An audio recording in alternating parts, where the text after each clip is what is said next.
nothing but the time. Bama blitz. Give me Alabama to break.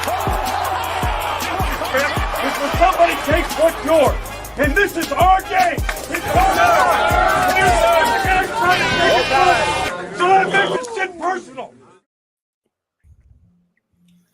What is up? What is up, everybody? I know some new faces and some new spots tonight, but it's still going to be the same great Bama talk. Boy, Herb in here. I was going to be a guest, and then they said, you know what? We're just kicking everybody else out. We'll let you have a prime spot tonight. So half of the Herb Rod podcast, I already see my brother tuning in for us. The man, the myth, the legend, Stephen M. Smith with us as well, as always. And then the man who pulls all the strings and cuts the nice checks, Justin Riley. How are you doing tonight, sir?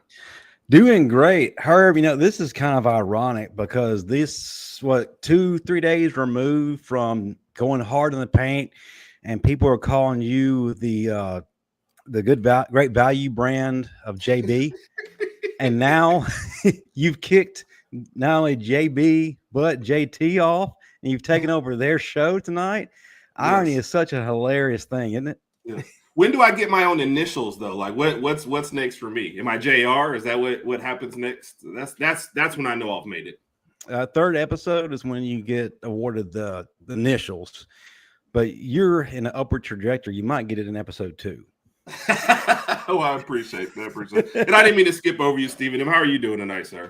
I'm good, man. I'm good. I mean, you got a lot here. I'm telling you. You look at this ReliaQuest Bowl against Michigan. Is that really a thing? Yeah, it is. You got the ReliaQuest Bowl against Michigan. You got, people hopping into the portal, which people are freaking out about. Shouldn't be. The boy Chris Youngblood came out, played some big ball. And, of course, Nate Oates is going to continue to play him until he gets 100% healthy because he provides you with some security alongside Mark Sears, Grant Nelson. I still hate Right Sale went down. Hopefully that we can get him back, still going 100% there. But with this team, you could throw me out there, and I'll probably drop 10 points for you. Dang. Yeah, but we know your hops, though. That's not fair. That's not fair. You got a distinct advantage, sir. Yes. Man, look. You can take me in this Jimmy Fallon background here. We'll give you 10 points. Probably one rebound. One. Stephen, is it true that you once stuffed Big Clifford at a pickup basketball game in an undisclosed location, and he went to the training room and was crying in the corner somewhere? That was not me. That was actually Ray who did that. Ray actually blocked his shot. I was just the guy that took the charge after Ray blocked the shot. So I got to give Ray. That's all Ray right there. Stephen M. usually spends his free time beating up Marvin Constant. That's his punching bag. So we need to actually talk about his anger issue, but we'll get to that in another show. But going back, and I know this is a football show, folks, so just please bear with us. We like to talk about a little bit of everything here. Watching last night, Creighton, of course, Creighton is all due respect. Great team, has been a great team for years now. Blue blood. They're a blue blood. Last night, it's funny. We had a 17-point lead, and Creighton said, "Nuh-uh, we're going to make things a little bit interesting for you." And every time they start getting just a little bit closer to maybe making it an actual game, I started to get a little nervous. But then Mark Sears said, "No, this ain't a game." And boom, he hits a 3, or he hits a magnificent shot and reminds everybody Bama is still in control. Great play by Mark Sears last night, and he had a tough outing for the first part of the season, but now he seems to be finding his rhythm. Really excited to see what he's been able to do and carrying the team. But actually, the team's been carrying him when he's been kind of in that slump, and it's just amazing to see the selfless play from those guys on the hardwood. Yeah, I think that just comes from when you have guys that know what their roles are. They can play unselfish basketball. And they understand, even if I'm not on my A game, I got my brother right here that's going to pick me up. And it goes back to when the slump started for Mark, he took himself out of one of those games, and he told Coach Oates, hey, these other guys are on fire. Leave them out there. And it just shows you on any given night, any of these 5 guys or even somebody off the bench can come in there and give you quality, give you production. I mean, look at Mo Diabate. I mean, when that kid is on, Diabate is freakish. you're not gonna be able to stop that dude. So it's a great deal when you have so many guys that can collaborate together on one court. And Bama basketball is going to be scary. It's scary so far right now what these guys are doing. Oh, yeah. There's a lot you can still tell where they're still figuring out certain things. You know, they defer to each other a lot, and then they kind of defer back to Sears. And sometimes Sears is like, no, you know, Sears I know you guys are used to being stars. Like, I'm willing to move the ball around. So there is no selfishness out there. Sears is like, look, pimping, you better score. Yeah. Okay. Score this ball.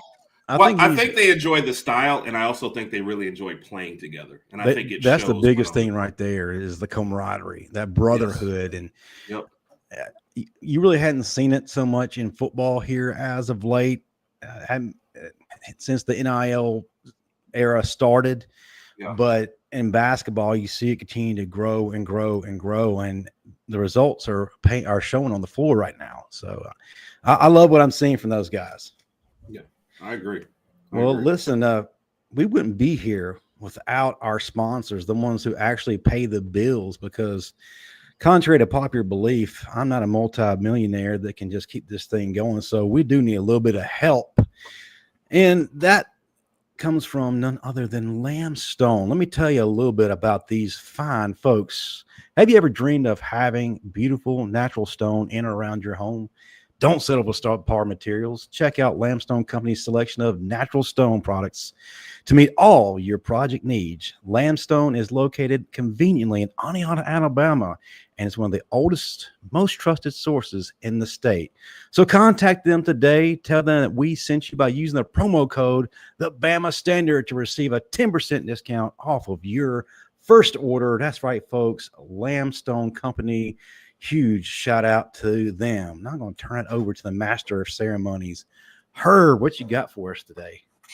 You know, whenever you go into the game, or just even if you've seen Servus just walking around town, you know you got to have the title towel with you, right? You see it in the background. You see I always have an extra one on me. You catch me at a game, I'm liable to give you one of my extra ones just to help you support if you don't already have one. But you got to check these guys out. Great guys. I told the story the other day when I had forgotten mine. I went from a job straight to a game instead of getting back home. Text the Title Towel guys, hooked me up with a spot. I could get one in town. Oh, great guys. Got to have one with you. And I have an extra one because I stole one from a co-host, but that co-host isn't on this show, so we're not going to tell them that. And folks, if you ever are in the bind like Herb was, and you need a title towel right away, they are on sale at the Paul W. Bryant Museum gift shop. So stop by there today. See Olivia Arnold, the museum director. Tell her that we sent you to her. She'll take great care of you. So title towel is in stock in the gift shop. And also, Steve Brown, she still wants her stuff back. Ooh. Tell her good luck with that. Yeah. Might as well go ahead and write that off in your taxes, actually. Yes. That's a done deal. All right, so moving right along, we kind of danced around a little bit, but the first topic that we wanted to hit up for tonight, Alabama, Michigan. Stephen M., you already started teasing a little bit, so we'll kind of let you run with it to start. But is this revenge given kind of, I know what the fans will say, yeah, for last year. Is this revenge for the players? You know, what's kind of the feeling going into this game? This is ending the year the right way for me because Jahad Campbell spoke about it last week in player interviews that this is on us. Like, people try to blame the committee. It ain't the committee. We did ourselves in. We knew if we would have beat Oklahoma and handled our business, we'd be in the playoff. We didn't beat Oklahoma. We didn't handle our business. So right now, we got to focus on Michigan. So I appreciate the accountability, not just from Jahad Campbell, but everyone on the team understanding that, hey, we did this to ourselves. So what do we have to do? We have to go out here against Michigan, annihilate them, in this season at 10-3, and then springboard it into the 2025 campaign. I mean, for me, this reminds me of two things. Number one, 2019, where Tua Tagovailoa got hurt. We hated it. I mean, we all hated it. Mac Jones goes out there, has 2 pick sixes before touchdowns in the Iron Bowl, and when he goes into the game against Michigan, the Citrus Bowl, Bama puts up 35 points, beats Michigan 35-16. They springboarded in the next year to win a national championship with Mac Jones. And then 2010, we all remember how talented that team was. They had a bunch of NFL players. They lose 3 games to South Carolina, Auburn, and LSU. And they go down to the Capital One Bowl and smack up Kirk Cousins. And you beat Michigan State 49-7, which springboards into back-to-back national championships the next 2 years. So I think it's more so of ending it the right way versus revenge.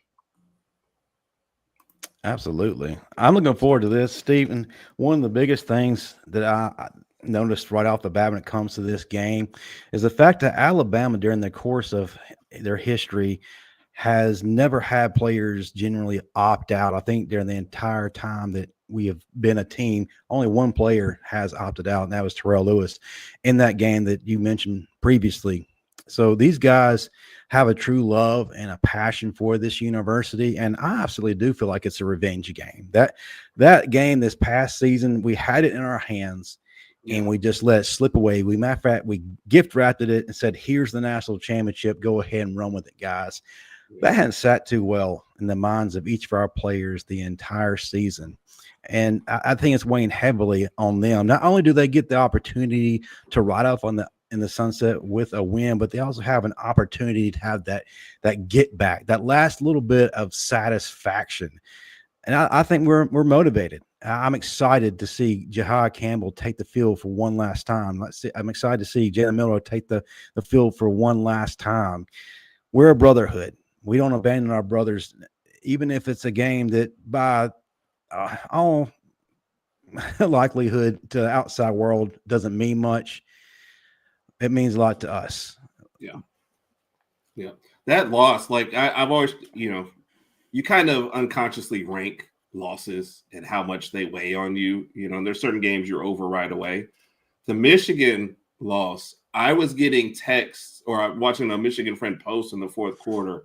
He was already in like, "Oh, we've lost" mode. He's about to start blaming officials and waving the white flag.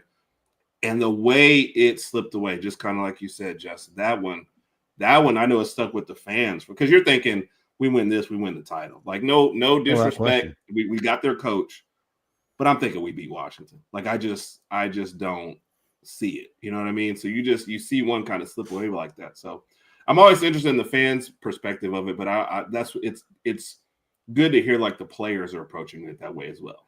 Yeah, I mean, the losses where you just get flat beat, you can get over those pretty quickly. I mean, you go back to the 2019 national championship off the 18 season where Bama got waxed by Clemson. I think the score was 44-16.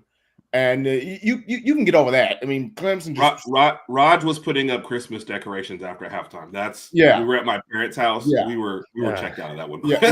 So that one you can get over. But the one like you guys mentioned about Michigan, where you literally have this game and it's mental mistakes, it's self-inflicted wounds that take it away from you.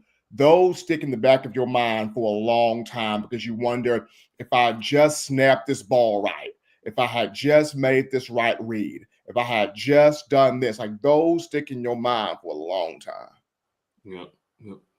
And I see in there, we're not going to put out, I guess, but half our offense is gone. They might beat it. Like, that's not even close to being the truth. I think we're going to be just fine. And Justin and I were actually kind of talking about before all the Michigan opt-outs at some key positions. I think they might be hurt. Plus, let's be honest, they're already kind of looking towards next year anyway. They really are. But I think to a guy like their quarterback, Davis Warren, it still means something. This is a kid, if you want to talk about facing adversity, not only do you face adversity this entire year and being thrust in and out of the lineup to try to bring some kind of form of life to that offense, he also is a guy who overcame cancer. He didn't even know he was going to live to see tomorrow. Literally, he beats cancer and he was able to come back into the world of college football. So this guy is mentally tough, along with physically tough, and he's tried to will his team to victory through the entire season. Of course, none sweeter than that victory over Ohio State. But he's going to have an uphill battle against Alabama in this bowl game. Gone is his primary target, Colson Loveland. Colson Loveland has opted out. He's projected in some boards as a first-round guy, tremendously talented. But behind him, just not a whole lot of yards. There are a lot of stats from their pass catchers, the ones who were giving scholarships to catch the ball. Michigan just couldn't establish a passing game. They have an amazing running game. There's no question about that. But when you're one-dimensional, it's really hard to to get things going and keep things going, because if you're able to stop their bread and butter, there's not much you can do outside of that. But they got a stud running back, Kalel Mullins, absolute beast, a dog. He can wear you out.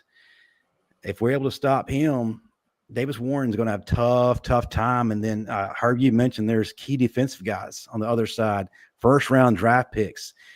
Michigan, despite their offensive woes, was still regarded as one of the top defenses in the country this season. If you would, fill the folks in on who they're going to be missing on the defensive side of the ball and where Alabama can strongly benefit from those guys' absence. Yeah. So you already mentioned two of them, Mason Graham, the D tackle, and the cornerback Will Johnson. They've already declared for the draft. They'll be opting out of this game for sure. That's going to be two big things to hurt them there. You mentioned Colson Loveland. Kenneth Grant will also be missing this one, getting into the draft. And I know you mentioned their running back, but Donovan Edwards, who was a star kind of coming into the year, but is kind of taking a back seat. He's out of this game too as well. Josiah Stewart. And that's only the names that you kind of know right now. And I saw somebody in the chat say their quarterback is Orgy is in the portal, but he lost the job, and he didn't even throw a pass in the Ohio State game. He was mostly used as a change of pace as a runner. So that means you might lose certain packages. But I it's kind of like we already said. Michigan is looking toward, like, they've won their Super Bowl. They beat Ohio State. They've got their quarterback of the future coming in. I honestly think they're going to be looking ahead somewhat. But having said that, their defense is going to be stout. No matter who they throw out there, that's their bread and butter. They're going to try and shorten the game. Not many possessions. 13-10 would suit them just fine. So to me, the onus is on the Alabama offense to produce. I think we'll be fine on defense. I think it comes down to literally, guys, two players here for Alabama's offense. Tyler Booker, Jalen Milroe. How do you want to be remembered in your career at Alabama? Tyler Booker, from an offensive line standpoint, how do you want to be remembered? This being your last game. Tyler Booker is looking like he'll be one of the first few guards taken in next April's draft. How do you broach this game, which is look like your last one? Jalen Milroe, we saw him kind of talk in between the lines of he likes what this 2025 quarterback room is going to look like. And the way Milroe talked about it is as if he's saying, this may be my last game. So how do you go out there and attack this game here for those two players, for those two individuals? This is going to be a massive game. And then you look at, both coordinators, Nick Sheridan, Kane Womack. How do you attack this game? Kane Womack can stop in the run. Nick Sheridan and being balanced, creative, yet balanced. Those two doing their jobs, because some of the things that I'm hearing, don't expect any coaching staff changes. So when I heard that, I'm like, whoa, like, are you telling me Sheridan's coming back another year? This speaks to what you mentioned, Justin. Does Nick Sheridan get a pass because Jalen Milroe, not necessarily his guy? It's starting to look like that now. Yeah. Absolutely. Steve, and I know we've mentioned before, but what people need to realize is that this offense takes on a whole different personality in the spring. They were tailoring their offense according to what Jalen Milroe's skill set is, as well as masking some of his deficiencies, and they were looking for ways to protect him. So you really didn't have a whole lot of variety, no ingenuity, just basically big on big. Try to stop us. This is what you get right now. Next year, I feel it's like it's going to truly open up. And I wish that some of these receivers would have given it a chance just to see what exactly it's going to look like. And listen to what DeBoer's vision is for them, because now Right. he can say, look, guys, I know I sold you a bill of goods this past season, but now this is where it really comes into play. If you just would just give me one more opportunity to show you how great you can be, I promise you, come the end of next season, you'll probably be in line for a Blitnikoff or many other awards, and possibly maybe even a natty. Yeah. No, I agree. But you know how it is. I think NIL has really turned everything into the short game versus the long game. And everybody's like, I want to know what's going to happen to me right this second. Where can I get some money right this second? Versus like, if I just stay and stick this situation out and it gets better, everything looks better for me. So that's affected a lot. And I have to address this. I'm not saying this game is going to be easy. I think the Michigan defense will be stout. This is probably one of those first to 17 or 20 wins the game. I feel like if we produce, we can win this game. But no, we've watched enough Alabama football to think any game is going to be easy, especially one against a really good defense. And we all saw what looking over an opponent can do for you. First against Vandy, then later against Oklahoma. Oklahoma had 14 people out. Michigan's got a lot of people out too, key pieces, but they still have some really good guys who will be playing. So we can't do the look past them approach any longer, especially for these seniors who are really looking to put a stamp on their legacy as they depart from Alabama. Yeah. I think the one thing that I got to give credit to right now is the job so far in this offseason or before the bowl game that Coach DeBoer has done. He is starting to lay down what he wants to see Alabama look like. Right. He's starting to now lay it down. I think DeBoer has gotten the understanding of, I came in and I wanted to see how can I help the players? How can I cater to them? And now he realizes that taking that approach wasn't the best idea. Yes, I can get one or two suggestions, but I should have came in here with the mindset of, I'll take one or two suggestions, but this is the program I'm going to run. Mm-hmm. And I think now that he's had a whole season to digest, you're in the SEC, you're in grown man football, you got to bring your A game every week. You got to have your identity and what you want this team to look like.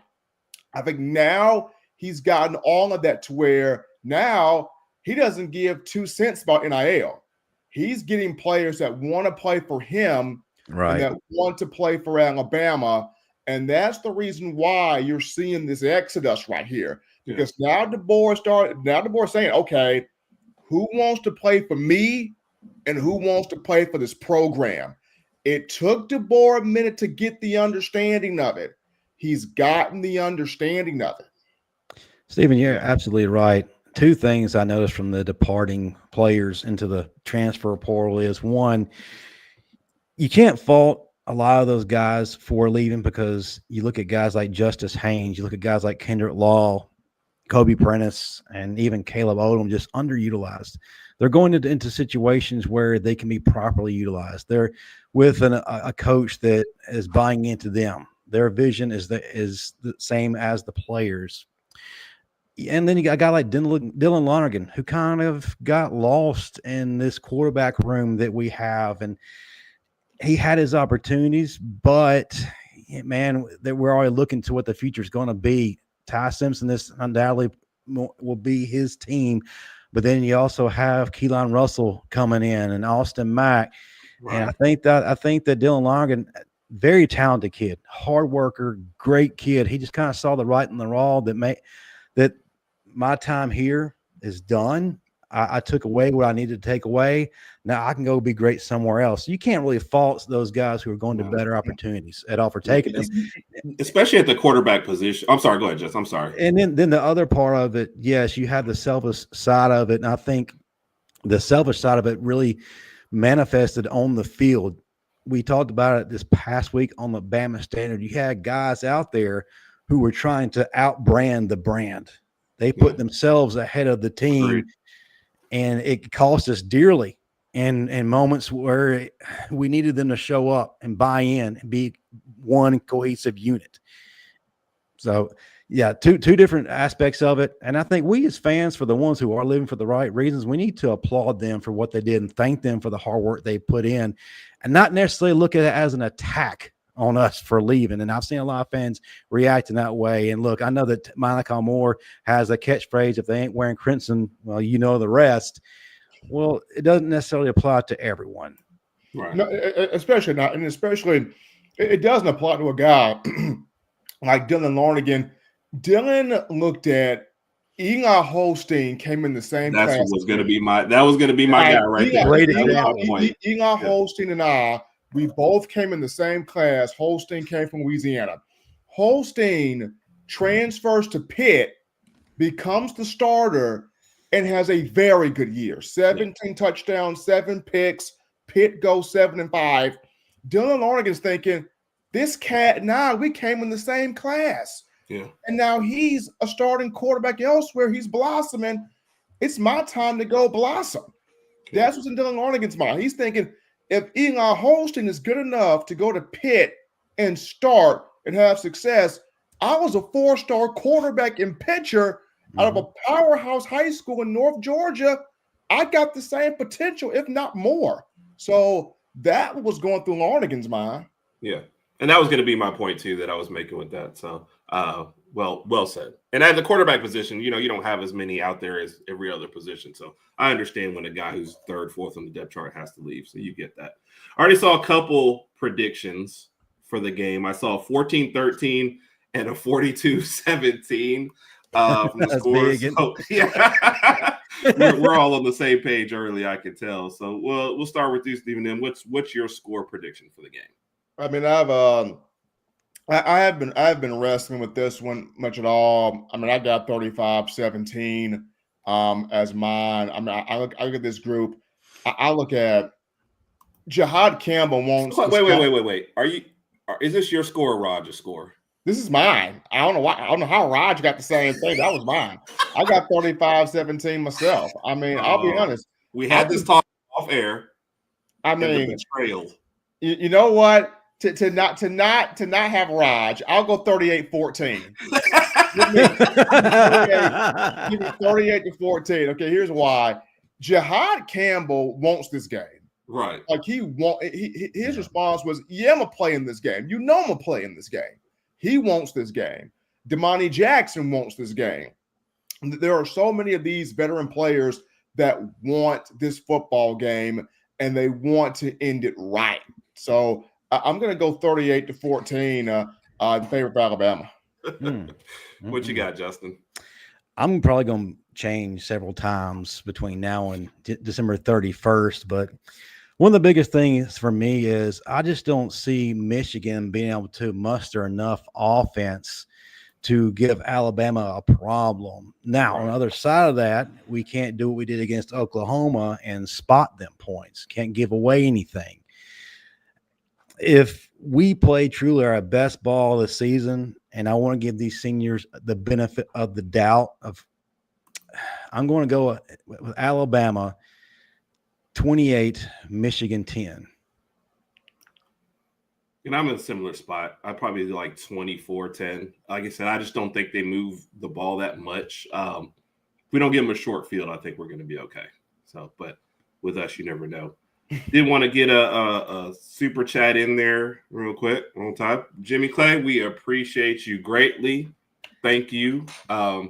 It might be going to one of these gentlemen's daughter's Christmas list, though. But thank you very much.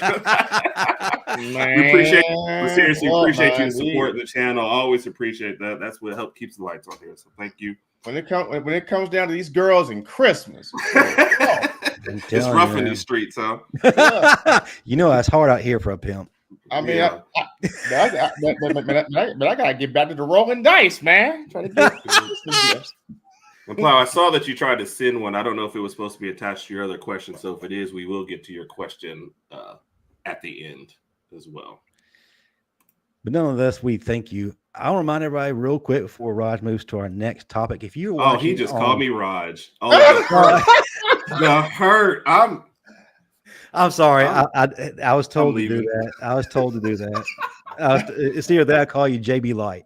Oh my goodness. No, before Herb goes to the next topic, I promise, Herb, that was by design. I know who you are, sir. There is no one quite like you. There's that goes without saying. If you're watching right now on Twitter or X, whatever you like to identify as, come over to our YouTube channel, Bama Standard Network, and subscribe. Be on top of all the news that is news, and we got a lot coming your way. So please come over and join the fun. I mean, my boy had to put a name tag on it. I mean, yeah. If I had known it was going to be like this, I'd have had like a big poster board or something. But, I was put up to it, Herb. Oh, be lucky I love you guys. All right, moving on to the next topic. We've kind of touched on this one, kind of come in and out with it. But I always say, man, the good teams transfer portal, you're probably going to lose, anywhere between 10 and 20 a year. It's depth pieces. So, Stephen M., we'll start with you. Like I said, you've already touched on a little bit. We tell everybody not to panic when you kind of see these names going out there. You can't tell Bama fans that. Am I just preaching to myself? Herb, don't panic. I'm going to say this the best that I can for the people out there. Do not become attached to these rosters. Yeah. Don't become attached to these players. I mean, gone are the days where they're playing for the love of that brand, the love of that jersey, the love of that program, the love of the game, period. We're in a game of college football now where they're playing for the highest bidder. The highest bidder, the highest funds, who's got the best NIL collective. It's college football free agency. Yeah. There's going to be roster turnover year after year after year, and you can't afford to fall in love with a particular athlete because that athlete may not be on your roster next season. It's like my man Don Parker just said, cream, dollar bill, y'all. Who got the money? Cash rules everything around me. Cream, get the money. It's Wu-Tang Clan. So that's where we are now in college football, and we knew it was coming to this when everybody was saying pay the players, transfer portal. We knew it was going to come to this, especially if no parameters were put around it early. Now, in terms of Alabama, I know people are looking at, Devontae Smith hitting the portal. Yeah. God awful, good kid, solid player. Reminds you a lot of Tony Brown, the passion that he plays with. And Smitty is a good player. But people also got to realize Smitty been through a lot of injuries. Yeah. He didn't play a whole lot. And so this year was the first year where Smitty actually played a great deal. And so when you look at it, though, as good as he is, there are several guys who can play that Husky position. You're bringing back Deshaun Day Jones, who can play Husky. You're bringing back King Mack, who can play Husky. You're bringing back Red Morgan, who can play Husky. You're bringing back Xavier Mincy, who can play Husky. You could slide Jalen Mbakwe if you wanted to at that Husky spot. And then not to mention, you bring in guys like Dijon Lee Jr., Chuck McDonald. So as experienced as Smitty is, and he is, Bama's got a whole lot of talent at that Husky position. So even with Smitty transferring and going elsewhere, this just goes back to this is DeBoer getting his guys. Yeah. This is DeBoer setting, this is how I want Alabama to look. Yeah. Devontae Smith kind of reminds me a little of the Ja'Cory Brooks situation where he's a little banged up towards the end and kind of saw the writing on the wall with the room kind of getting full. And like I said, don't hate on those guys. If you feel like you got an opportunity, you got to go. Justin, was there any of them that either A, surprised you, or B, like, I'm going to miss that guy? Maybe not on a production level, I guess, but kind of like I wish he would have stuck around kind of level. Well, Devontae Smith is one of my favorites just because I like a great comeback story. As Stephen already mentioned, he was a guy who battled the majority of his career with injury. And every time he would start to take a leap forward, injury crept right back in and derailed everything. Fast forward to this year, he finally gets a full year. He did have his bumps and bruises, but he was there the majority of the time. And I felt like he was really an integral part of the defense great leader, tremendous leader. And you had guys like Malachi Moore and then Bray Hubbard just feeding off of him, feeding off that energy, and just allowed them to truly settle in and take over back there. The beginning of the season, that secondary is probably the biggest question mark. And at the end of the season, turns out to be one of our strongest pieces of that defense. Yep. Love the kid, understand why he's going. I hate to see him go, but what we have coming back is tremendous. Remember, guys, Keon Sabb's going to be back. And, Steven, you already mentioned Day Jones. Man, what a contribution he made towards the later part of the season. And I'm excited about what he's going to do. As far as anyone else that really surprised me, well, it wasn't a surprise. It was more so, my gosh, I hope we do absolutely everything we can to convince him to stay, and that was Justice Haynes. I know that he expressed a lot of frustration throughout the year with not getting the touches that he rightfully deserved, and I'll say that he had the ball pulled for him too many times, where if he's given the opportunity, he's able to do a lot more. And I just think that to him, too much damage had been done. It didn't really matter what the coaches were going to say to him about how better it's going to be on the other side. He was done. And now he's moving on. Love the kid. Love the fact. I just love the big physical backs. That's just what Alabama's staple is and always has been. Don't like seeing a kid like that leave. And also, too, folks, don't get mad at him either. You got to understand where he's coming from. He's a tremendous kid. He's not one of those guys who is chasing the bag. I'm sure he's going to be compensated well for his talents, no question. But he's not a bag chaser. So don't be quick to put that label on him at all. But as far as everyone else as a whole, no surprise at all. Just guys that saw the writing on the wall and who were not properly utilized, going on to better opportunities. And I give them credit and I give them props and thank them for their time.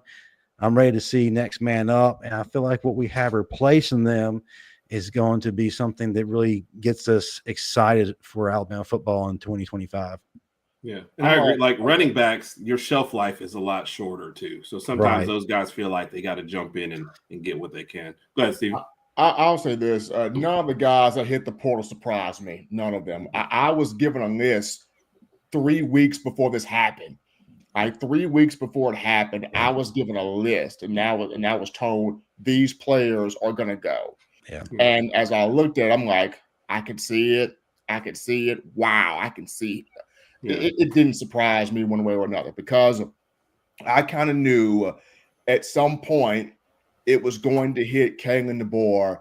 I got to start establishing what I need Alabama football to look like. Right. And so when that list came to me, to my phone personally, that's where I took it as. Kalen DeBoer is about to really establish how he wants this thing set in nature and set in stone. Because if you read between the lines, every Kalen DeBoer press conference, he has always talked about, my vision for this team or how I want this team to look like or my preference for this team. He carefully chooses his statements.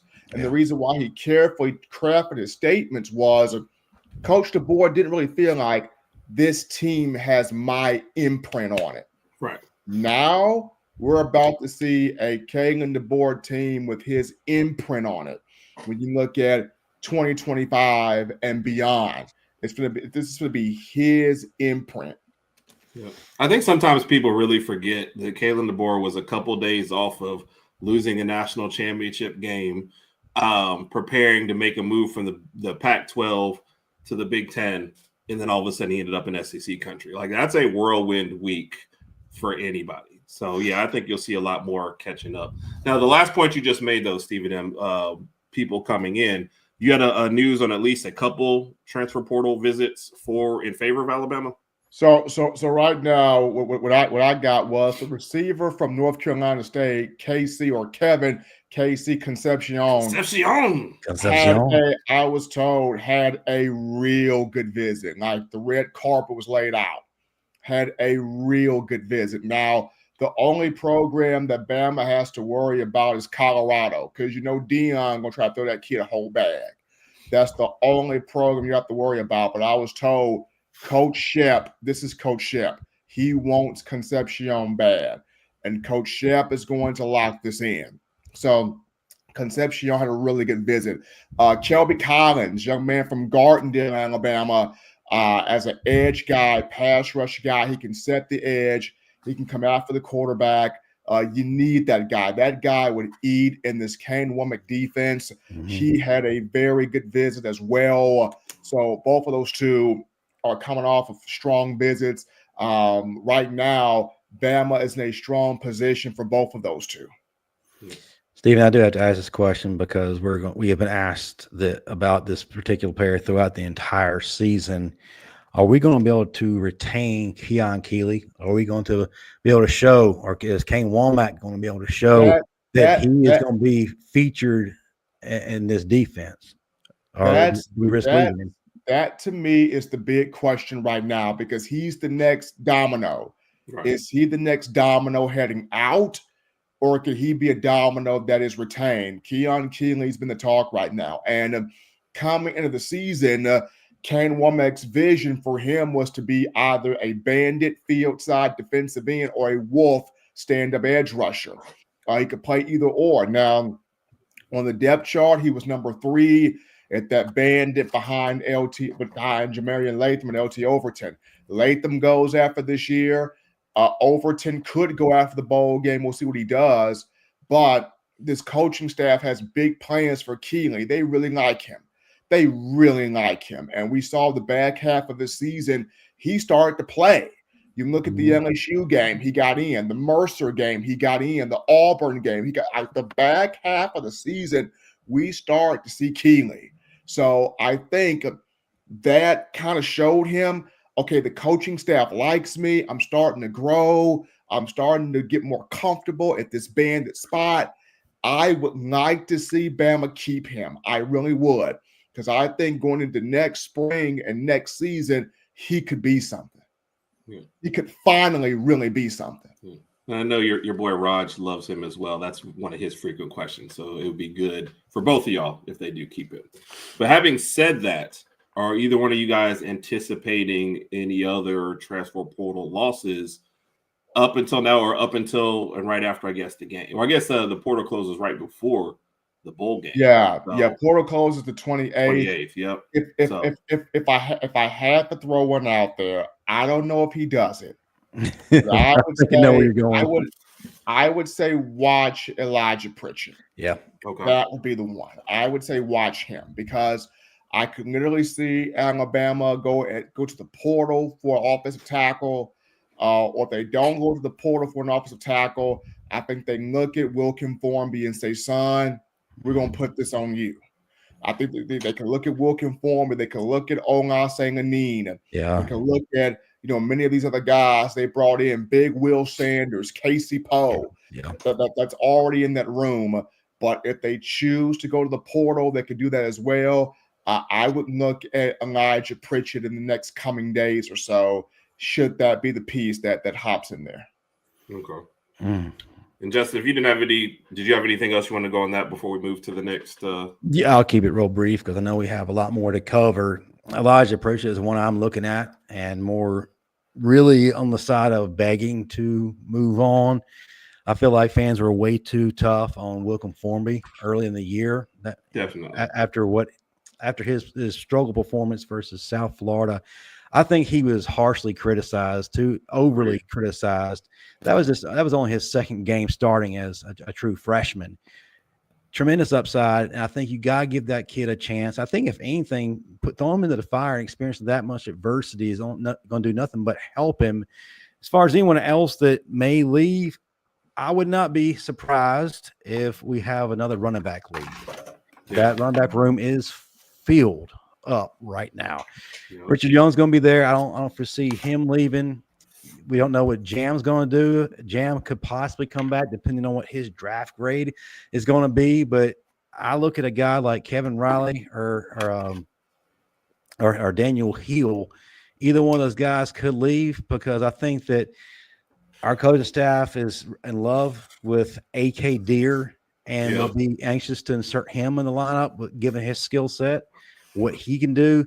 So I think that's going to push out one of those guys. Which one? I'm not sure. I hate to lose any of them because I like what each of them bring to the table. Right. But again, in summary, I would not be surprised if we have one more running back leave. Yeah. The running back's one of those positions you always like to have depth just because that's the position that you get banged up on the quickest, it feels True. like. So I want to. If one of y'all didn't have something else, we're going to move on into the, Steven, do you have something else? The playoff. I mean, I think for me, the if there could be a transfer out for Bama at one more position, I would look at possibly defensive line. Somebody from that defensive line. I don't know who, but somebody from that defensive line. And I wouldn't be surprised if Kalen DeBoer and this coaching staff go out there in the transfer portal and get a defensive tackle, because you haven't had a defensive tackle that puts the fear of God in you since Christian Barmore, and prior to him, Big Quinnen Williams. So that's going to be interesting. And I'll say this. I think 2025, this upcoming next season, will be the year where you really can put fire to Freddie Roach. And the reason why I say that is 2025, all the guys in that defensive line room would be all Freddie's guys. Mm-hmm. All of these guys would be Freddie's guys. When you look at James Smith, when you look at Damon Payne, when you look at Jordan Renaud, Edric Hill, Isaiah Faga, Jeremiah Beeman, all of these guys are Freddie's guys. Steve Bolo, Mbamoa, Cavante Henry, London Simmons, all of these are Freddie's guys.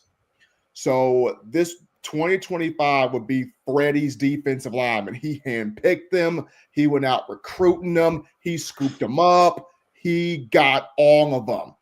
Yeah. 2025 would be the year where Freddie, if you don't do it, you ain't it. Like, you ain't it, because you look at it, Freddie's been at Alabama since 2020. You can't blame Freddie for 2020 because he just got there, and those were not his guys. 2021 was the COVID class. You couldn't go out there to watch players. You had social distancing, wearing the mask, 6 feet. So you were handicapped by only with what you could get on film. That was 2021, 2022. So 2023 was the first year, 23 was the first year you could go out there and be on the ground recruiting kids again. That 2023 class that brought in James Smith, that's Freddie's guys. So now, this being 2025 coming up, Freddie on the chopping block here. If he can't get it this year, this upcoming year, you might have to look for yourself another D-line coach. Yeah. And it's interesting you say that, because it kind of goes into two of the super chats before we kind of moved on from there. I wanted to add one last thing before we get to them. We're still speaking of portal, and I don't know if you guys have been privy to this information, but there is a lot of chatter right now that's gaining legs very quickly that possibly Harold Perkins is going to enter the transfer portal. I know a lot of folks are saying heard that earlier on. Yeah. He is projected as a first-round pick, maybe because of his injuries that he may be dropping a little bit. I'm not sure. But if he jumps into the transfer portal, I know that I've been told Ole Miss is going hard at him right now. But with having a great need for his position, does Alabama go hard for this kid? I don't see how you don't. We definitely need somebody with his type of ability in that defense. If you have him on the field, all of a sudden things start to look a little bit better. What do you guys feel about this? If you can get Harold Perkins, get him, make him a defensive end, get him healthy, have him as a premier pass rush if you can get him. Yeah. If you can get him, get a few more pounds on him, make him a defensive end. Because he is a game-changing type of player. Yeah. He is a game-wrecking type of player. Yeah. So if you can get him, snatch him, yay Alabama, put that collective up, get that young man, bring him into the program, get some strength, some give him more weight on him, put him as a bandit field side defensive end, and let that man go eat. Yeah. You kind of almost look like the Namani Jackson situation where you're picking a guy who's played really well on a terrible defense and still stands out to you. Yeah, you go get that guy, especially when you've already seen what he can do out there for sure. And Jarvis S. just said he may not be the same coming off an injury. That might be the case, but then the other side of it, he may be that same guy. We don't know. We won't know until we actually see him return to the field, but his upside is a lot greater than the risk to him right now. Agreed. And I feel like that's what scares, or I wouldn't say scare, or makes Alabama fans a bit apprehensive and wanting to get him, because in our minds we all go back to what happened with Dylan Moses when Dylan got hurt and he wasn't the same when he came back. We all kind of put ourselves in that preconceived, you don't want another Dylan Moses situation. But I don't think that would be the case if you go get Harold Perkins. I just don't see that being the case. Agree. And to the super chats before we kind of move on to here, they kind of go together and they're from the same person, so we'll go in backwards order on them. You already touched on this, fine, real D-line coach. Thank you, Dondo. We appreciate you supporting the channel. Thank you very much for both of these. We'll get to both of them back to back here. And Steven, I know we had talked about this maybe even a couple weeks ago. So where do you stand on this? So what are certain coaches going to hit the portal? Who should we consider on the hot seat? And should Bama definitely retain? Okay. So as far as coaches that are going to hit the portal for Alabama, I mean, I've been told that there's not going to be, don't expect any coaching changes. If there are coaching changes, they may come later on as a shock, but don't expect them. That's what I've been told. Now, who should we consider to be on the hot seat? I mentioned one, Freddie Roach at D-line. Coach has got to get this done. I think he's one. I think he's one you may want to put on there.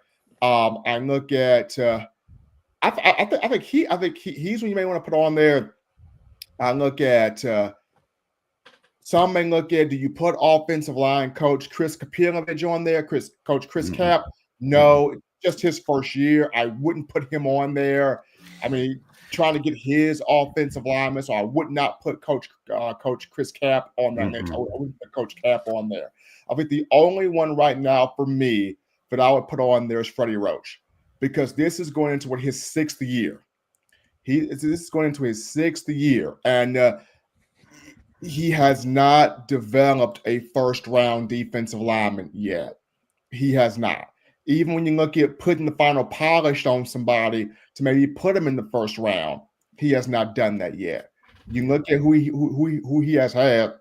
He put a final polish on Christian Barmore. Of course, Barmore was already developed. Barmore goes 2nd round. Justin Boygby, Byron Young, those guys were 3rd, 4th round players. Yes, he did a great job of Tim Keenan. Tim Keenan may be a 2nd, 3rd round guy. Look at Jamarian Latham, Tim Smith. They may be 3rd, 4th round guys. Does LT Overton come back? We'll see. But as of right now, nobody you can definitively say Freddie Roach has taken this guy from the bottom to the top minimum first rounder. We have not seen that yet. That's why this upcoming year, 2025, for Freddie is so critical.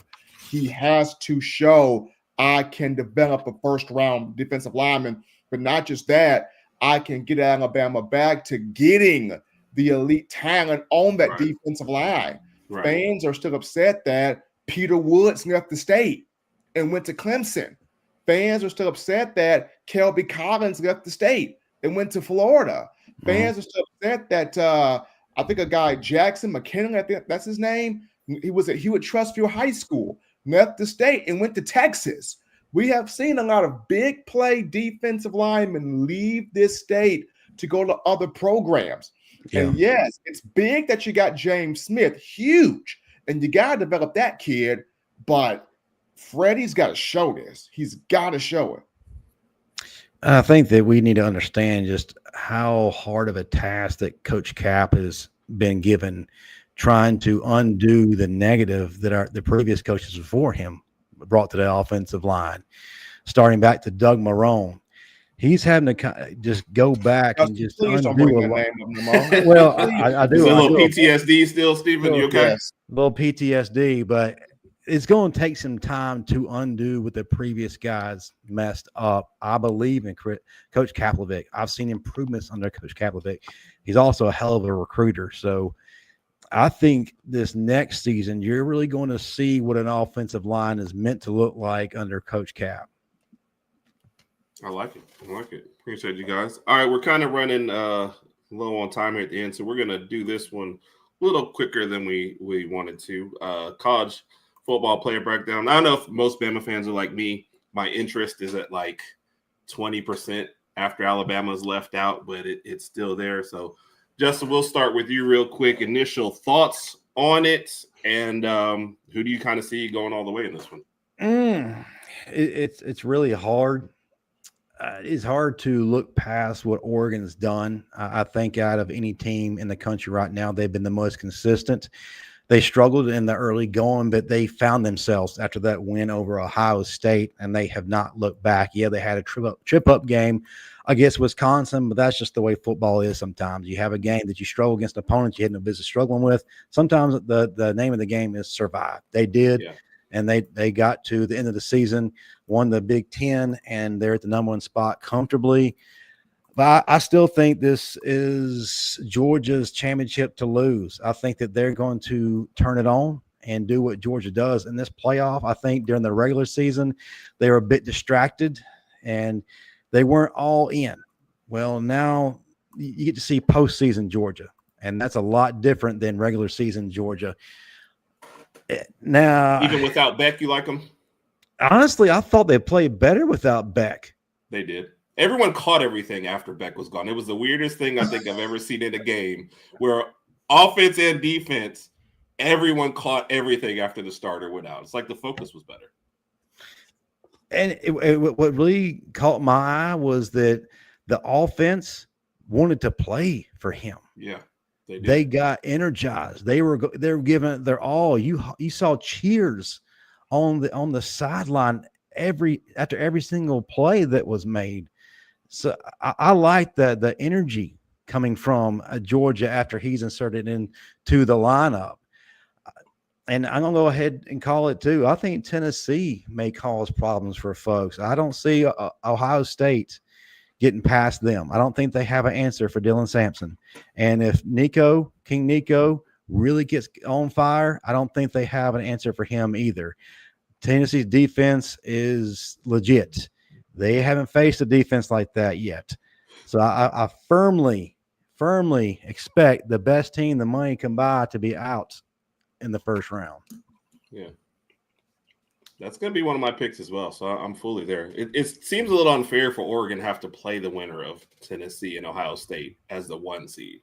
Like, I would probably rather take any of the other draws almost. But, Steven, initial thoughts? Well, before I give mine, Ray wanted to give his. So here we go. I'm gonna let Ray give his first. Ray, come on, Ray, you can give your thought. I gotta give my thought. I'm gonna give my thought, man. You know, Ryan. So, Ryan, on this thought, Ryan, that team with that blue turf, man, that Boise State, man. Yeah, man, I like them. I bet they're gonna win it all, man. That blue turf, man, that Genty kid, man, that man should have won the Heisman, man. Travis Hunter, done with that, man. Genty won the Heisman. That blue turf, you know, I love the color blue. You know, the sky blue, man. I love the color blue, man. Boys, man. That old Bronco, man. My lawnmower Bronco, man. Boys, man. You know, they gonna win it all. So that was Ray's pick. Please tell me that yours is a little different. So Ray is going for Boise State. I don't know why that's his choice. Ray is crazy in that way. My choice here, I'm going to actually go Tennessee. I'm going to actually go Tennessee. I mean, I'm going to say this. Not just Nico and Sampson. Josh Heupel is in this playoff, y'all. Josh Heupel is going to have some stuff planned up for this playoff. He's going to have some stuff planned up. I think he's going to have Nico ready to go, Sampson ready to go, James Pierce Jr. in that defense ready to go. So Tennessee can sneak its way to that championship game, y'all. I really like the Volunteers. I mean, I know people look at, well, Texas, do you get good Quinn Ewers? Do you get bad Quinn Ewers? You really don't know. Clemson, which K Klubnik is going to show up there. So SMU, SMU is in here, but I'm going to go Tennessee. I'm going to go Tennessee. Okay. So we got a Tennessee versus Georgia already. So SEC dominance at its finest. If only we had one more SEC team in the bottom. It's really funny that first round matchup between Clemson and Texas. You got a situation of two quarterbacks that are Jekyll and Hyde. They could go extremely the right way or extremely the wrong way. But then again, if everything is going in the favor of both, the edge has to go to Clemson because Texas does not do well against teams that are physical.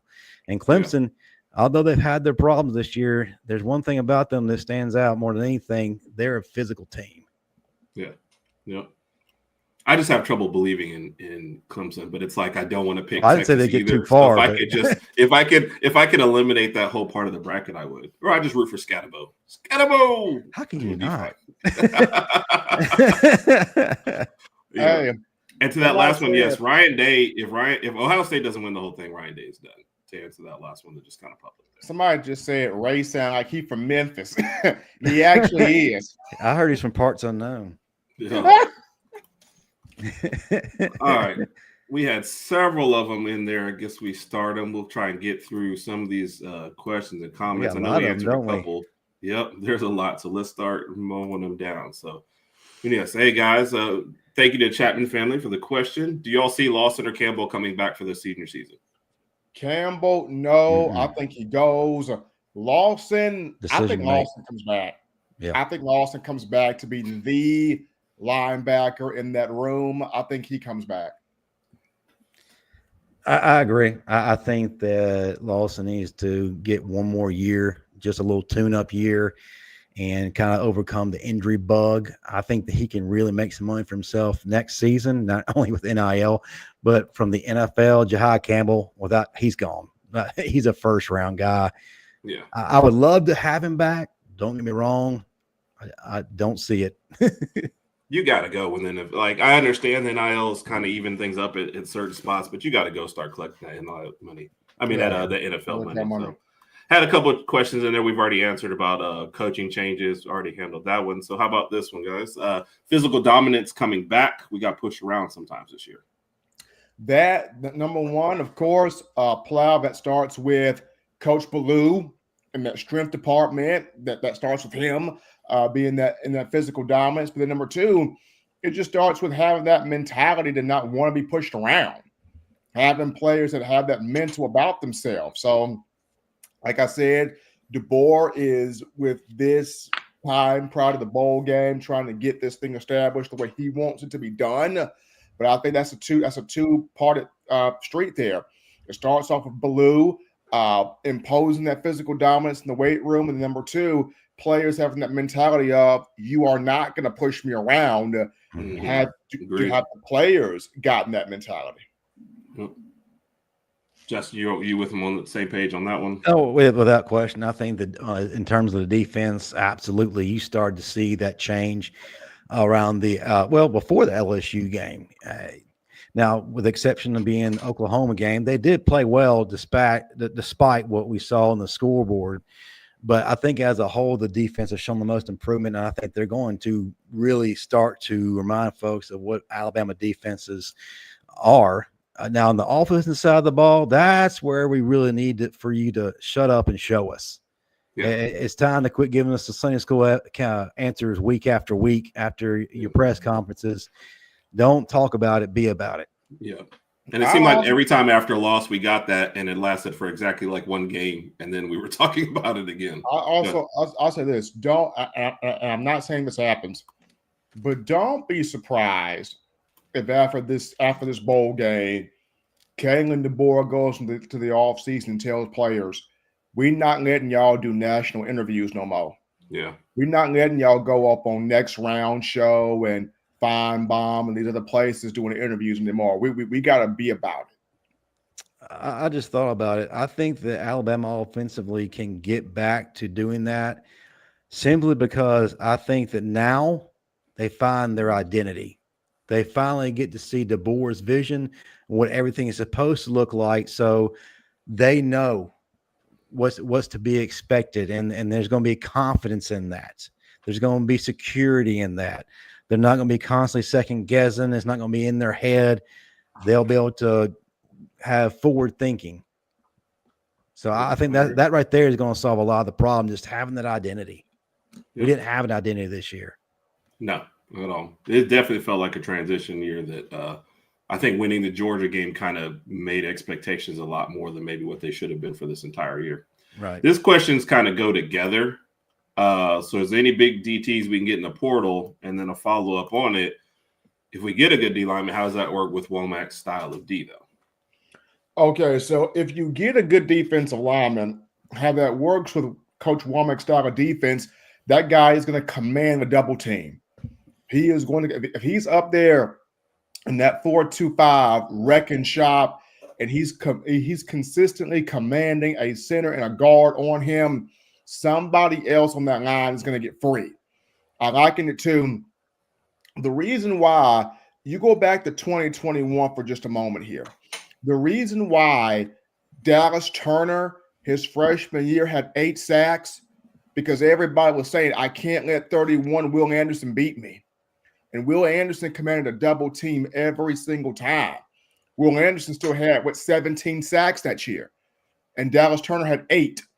So when you have a lineman that commands a double team every single time, it's going to have somebody else get free to tee off on the quarterback or create some type of takeaway. So you got to have that defensive lineman. That defensive lineman has got to close up front to make life that much better for your linebackers and your secondary.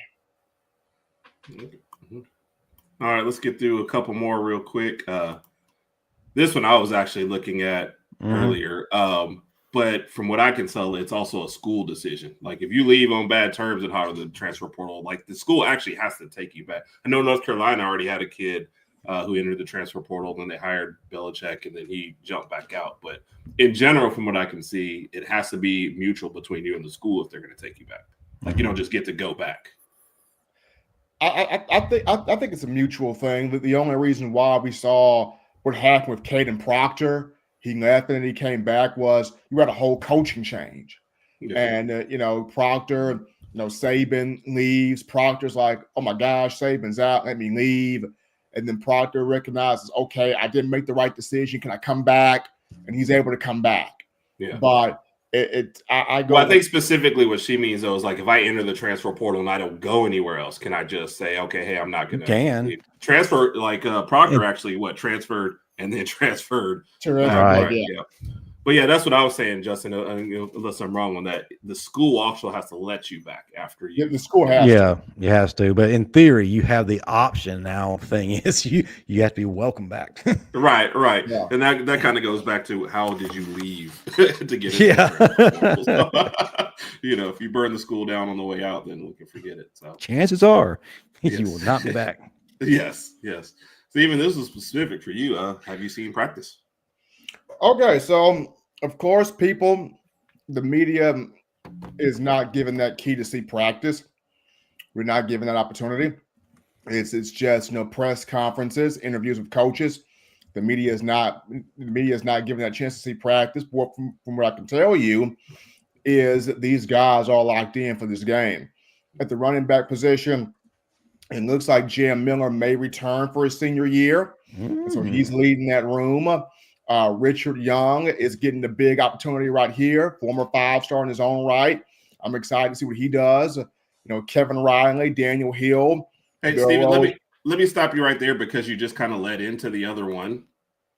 If Jam leaves, does that mean Young starts? From what you've been seeing in there, what do you think about this one? If Jam, what I'm hearing is that Jam is expected to come back for next season. Okay. Now, if there's a change in that, I think Jam comes back too. If there's a change in that, then Richard Young would start. And if Richard Young starts, holy man, Yeah. what a welcome to the world for Richard Young, because you would have him, Kevin Riley, Daniel Hill, and A.K. Deere in that room. But right now, it's trending that Jam will be back. I think if Justin's excited. I'm very excited, because I think that if he comes back, you get to see Jam fully utilized in every aspect possible. You think about this. You think about this. If Jam comes back, you can look at Jam as Josh Jacobs 2.0, and then you could see Richard Young as the battery ram. I mean, Richard Young will be the real deal battery ram in there, just mowing people over, running the football, kind of like Bo Scarborough like. Yeah. I was not a question, but I did have to give a little credit to him. He said the exact same thing. Josh Jacobs 2.0. So got to give Trainwreck a little credit out there. Yeah. I agree, Stephen. I look at Richard Young and I see Bo Scarborough 2.0. And my gosh, what can this man do if he stays healthy? That was one of Bo's biggest hangups was his injury bug. But if Bo doesn't get hurt and doesn't have all those battles, don't bring that up. We're looking at Justin. We're still crying. Yes. Still crying, Justin. Please. Still tears. I know. Too soon. Too soon. I have half a box of Puffs Plus. I still have half that box of Kleenex, Justin. Well, maybe pull it out. Yeah. That one hurts, Justin. That one still hurts. That one still pains. Still pains. Appreciate all the questions, man. Thanks everybody for throwing stuff out. One reason why you're seeing this face, I apologize. Happy birthday to JB. Yes. Got festivities going on today. Definitely appreciate you, everything you do. On a personal level, he was one of the first people that Raj and I ever reached out to when we started our podcast, and he was always helpful and insightful, man. So maybe wherever you are, I hope you're enjoying your evening, and I hope you're still able to get up tomorrow and get to hey, man, he partying with Ray. That's what he doing. We won't be seeing him anytime soon then. So he partying with Ray, man. Ray done got him turned on.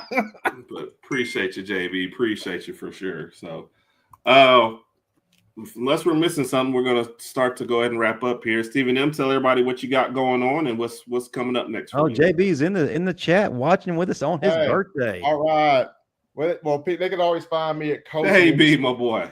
They can always find me Coaching M. Smith on X, Coaching M. Smith. So I got a little news for everybody. I'm really into the coaching now. My daughter is in a basketball city league. So I'm coaching my daughter's team. It's been phenomenal. It's been outstanding. So I'm getting into coaching. I'll also say this. Your boy may be coaching a high school football team. Oh, wow. Coming into next season. So I'm really starting to now get into this coaching lifestyle. So you may be seeing me coaching a high school football team this upcoming season. Steven, when the movie of your life comes out, who's playing you? Okay, when the movie of my life comes out, who's playing me? Well, actually, Herb, I was going to cash you in there. Oh, wow. Oh, my goodness. You might have just got a little worse looking, but I will take on that. I was going to say Omar Epps. There you go. Now, Justin, I'm going to cash you as Ray. My question, you said your daughter's playing basketball, and I assume you're handling the training. Now, are you teaching her the Kimmy Mutombo, not to my house, finger wave, or the Shaquille O'Neal? No, dunks. No, Justin, no. What I'm actually teaching her is the Kevin Garnett smack the ground fear move. Or the Hakeem Olajuwon. Yes. Hey, well, she's learning a mixture of everything, but the one thing she loves the most is the Reggie Miller. Okay. For those young folks in the chat, y'all might need to Google these names that were mentioned. We probably lost half of the people. Yeah. But hey, I was with you guys. Guys, I'll tell you this. So her first game, oh my goodness, she had like 3 rebounds and a steal. And she was waving her hands like, I'm open. And they didn't they didn't want to pass her the ball, and she gets really furious. She got really furious, and she comes off the court like, "Damn, I was open." I'm like, "I'm coach right now." Coaching you. Oh, you got to pretend like we're not related. You got to pretend like you don't know me like that. Yeah. Justin, you wanna give us the rundown for the week? What's Bama Standard got coming up? We got a busy week on this channel, as everyone knows. Listen, tomorrow night, I'm going to give a shout out to the opening kick with Daniel Petty and Gerald Smoke Dixon. They're going to be ready to go at 7 p.m. Central to get the week started out the right way. Got a lot to talk about. And I got to warn you, if you don't like being told the way it needs to be told, if this isn't the place for you. There is absolutely zero sugar coating in the opening kick. But listen, of course, that don't change the next night, Tuesday night, 6 p.m. Central, the flagship show. The Bama Standard will be on the air. Of course, one of the stars is with me right now, Stephen Smith, Marvin Constant, Steve Brown, Gerald Smoke Dixon. Bo Scarborough will be back. But here's the big one, folks. If you've missed it, if you're sleeping on the rock, we will have an absolute legend in the house as our guest. He just got inducted into the College Football Hall of Fame. Folks, Antonio Langham will be on our panel. Do not miss that at all. Hold on. So you tell me and Langham get to talk about football terms and basketball? Okay. You will. Then Tuesday night after us, 8 p.m. Central, you're going to have the final whistle. Daniel Petty, Matt Caddell, Chris James, Dan James, Lushawn Graves, Ty Hayes. Man, it's going to be something to behold. Y'all don't want any best that. And then Wednesday night, Crimson Dynasty with C.C. Payne, Dan James, and JB will be rolling on the air at 6:30 p.m. Central. The nightcap, we've got Teague's Take with Alabama legend George Teague and his son JT. And the guest of honor will be yours truly, Justin Riley. There you go. Then Thursday night, I'll let Herb tell us what we got going on Thursday night. Because we got a new show, and if y'all hadn't checked it out, what are y'all doing? Yes. Well, I know some of y'all still trying to come down from the football high, but basketball season is in full effect. We talk every week about the games. We break down what's coming up. We hit our sources up to give us news about like what was going on with Youngblood this past weekend. Shout out to my sources. Appreciate you, buddy. And I mean, it's always a good time. Me, Petty, and JT, we just have a good time out there, man. But we're trying to get the football crowd to come over and talk a little basketball with us. So every Thursday night, 7:30 p.m. Central Time, we have a good time. I'm just happy we beat Creighton because I couldn't stand when McDermott played. We're gonna talk a lot about that on Thursday. When McDermott played it, I couldn't stand McDermott.